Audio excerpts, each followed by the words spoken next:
Brooklyn, thank you so much for your time. Welcome to Popternative.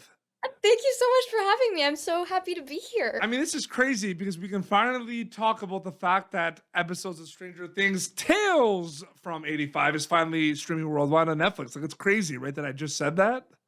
It truly is. I've been working on this project for 3 years. I've had to keep it a secret for 3 years, so the fact that it's out now, it's just, you're right, it's insane. So take me through that kind of process of, the audition process for something like this, where does your mindset change a lot, whether it's something that you're just doing a voice compared to, live action? Like, what's that like for you specifically? Oh my gosh. Well, I auditioned in November of 2022, and at the time, I didn't know it was for Stranger Things. I kind of Probably a just code approached name or it. something, right? Yeah, so many code names. The script felt so familiar. I was like, this feels like something that's already existing, which I think, tells you the amazing writing we have on the show. But I kind of just approached the character like how I am. I personally relate to Elle in a lot of ways. She views the world with such wonder and awe, and she sees the good in everything. So I didn't know it was for Stranger Things, not even in my callback in March of 2023, and they told me I got the role in April of 2023, and that's when they told me it was 11 and it was Stranger Things. And it is different than live action, animation versus live action. You have to bring all of these emotions through your voice, and it is really challenging at times to balance that along with playing such an iconic character and bringing that existing work to the performance while also, putting your own spin on it. So it was a very interesting balance, but I had so much fun, and the people I'm working with really helps guide me in the right direction. I couldn't be more Did you feel grateful. like there was a lot of research in regards to like going back to the live action Stranger Things for this, or did you kind of leave that alone a little bit? Oh no, for me, I studied the show as much as I possibly could. I wanted to honor Millie's portrayal as much as I possibly could. I wanted to learn who Eleven is at her core. I all of those little details are just so important to me as a fan of the show myself. So I really lived and breathed it for sure. Yeah, absolutely. I kind of want to know as well, like in terms of the process of, the show kind of coming to life, right? And seeing everything in the animation. What's that like for you? Like, do they show you kind of sketches? Like what's that process of you seeing what it's gonna look like? Well, in the beginning, they showed me absolutely nothing. I had no idea what my character was going to look like. It wasn't until I think a year or two in recording that they showed me some rough sketches, rough animation, not even the full, 3D finished product. I didn't see that until, I don't know, 6 months ago.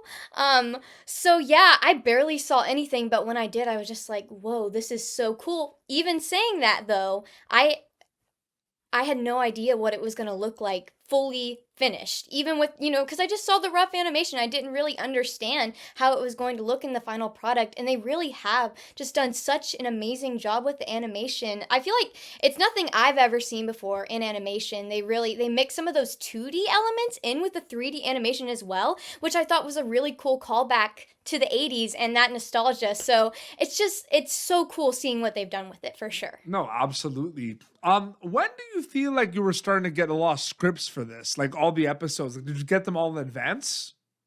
No, I didn't. See, I only got the scripts episode by episode, and it was usually the day before recording, so I didn't have that long to prepare. But I remember reading through the episodes and being on the edge of my seat, wanting to know what happens in the next one. So, yeah, I know I didn't get them all in advance, so I was learning about what happens in the story as I went along recording. I feel like anytime, yourself or your cast, like Braxton as well, like when you're cast in something that is a continuation, a spin-off of something that previously existed and something that was really big and massive worldwide, I feel like it's a unique casting situation because there's familiar territory and unfamiliar territory at the same time. We know about these characters, we know about Eleven, we know about Hawkins, but we never seen these characters in animated before, right? And we've never seen a lot of these side characters.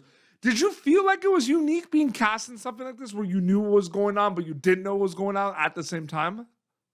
Oh, yes, it was very unique because, obviously nothing can ever touch the original. We're bringing this to life in a new medium. It's a way to spend more time with your favorite characters. And yes, there is a new interpretation, but all of those characters, they are still those characters at their core and at their heart. They are who we have come to know and love, and I have tried my best, as well as the other cast, to bring it to life and give it justice as much as we possibly can, because I don't know about everybody else, but speaking for myself, I am a huge fan of the series. I have been since I was 11 years old, so I truly care about it just as much as other people do, and I didn't want to let anyone down, so I poured so much into it for sure. What's it been like that the episodes are finally out and then some of them play in the theaters and now they're on Netflix? What's that been for you like so far? It's been amazing. I got to go to California and watch the episodes in theaters with some of my castmates and the crew. I've been working with these people online for, like I said, 3 years. So meeting them in person and hearing about their work, because there's so much work that nobody sees that goes into the series. There's so many little details. It was truly amazing seeing all the episodes out. Ugh, I don't even have the words. I've watched it about 3 times already, so it's safe to say I love it. But Absolutely. Do you think about, this universe and this at like this thing where it's like these big kind of shows like Stranger Things, these big movies, and then like, these spin-offs and animated. I mean, I really enjoyed, the Jurassic World Camp Cretaceous on Netflix and everything. Like, do you have conversations with, the showrunners, the team about that? Because like it is its unique thing, and we've never seen these characters before, but we have seen similar things happen, right? Where they made, this animated world from Jurassic World. Like, do you think about that at all or have conversations about that? Like, has Camp Cretaceous ever come up at all? Because that was also Netflix. yeah, I don't know if Camp Cretaceous specifically has ever come up, but I know that Eric has talked about, these existing Yeah. franchises being brought to life in animated form. And I just think it's such a cool and fun way to keep different stories going, like Star Wars Clone Wars. It's so cool. And it's been amazing seeing the reception for all of those different shows and this one as well. I really enjoy getting to continue the story, as I know Eric does as well. It's pretty cool too across all the different time zones. Like wherever you were in the world, you'd wake up and like people all because there's people that are ahead and like everything like time zone wise. I've probably watched everything. You know what I mean? Like was that's like the Netflix effect, right? Where people all around the world get to watch that. What was that like the first like day that it was out? Oh my gosh, just seeing all of these people, like you said, there's so many different people from so many different parts of the world watching the series and enjoying it and posting and sharing. That's so cool for me. One of my favorite parts about being involved in the Stranger Things universe is just sharing that love of Stranger Things Yeah. with the fans.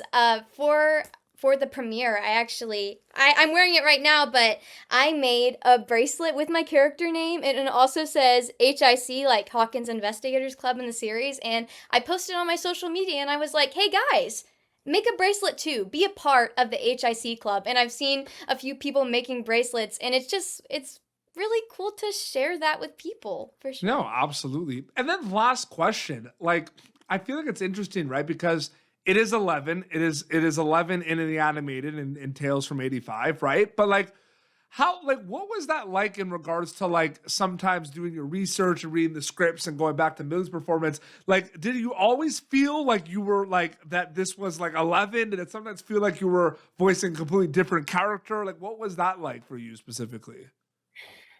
I feel like working with our showrunner, Eric Robles, and our casting director, Meredith Lane, they were always so encouraging and supportive of me from the start, and they believed in me. That really impacted my performance. They always told me, you are 11. So I always felt like I was 11, and being a fan, I have such a deep emotional attachment to her, even before I got the role. So, no, I always felt like I was really able to step into her in this world and what she was going through. I always felt like I was 11 for sure. That's how I Uh, feel about it. Absolutely. And then I kind of want to ask when people get to watch the episodes, it's interesting because the timeline, right? Because we are also like from where we left off with the final season of Stranger Things, timeline wise, we are going back, from previous seasons a little bit. So What are you hoping people take away from these episodes when they get to watch Tales from 85 on Netflix?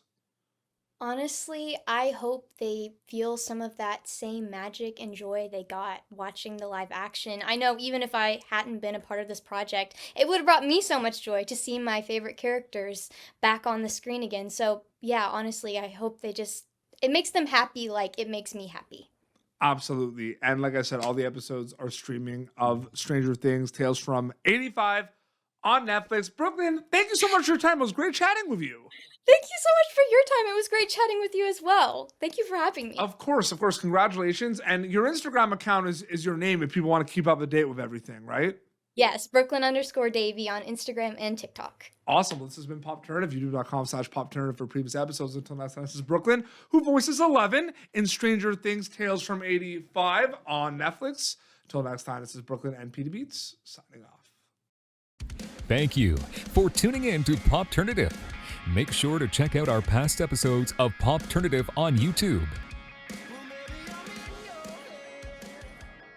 This has been an Autograph Communications production.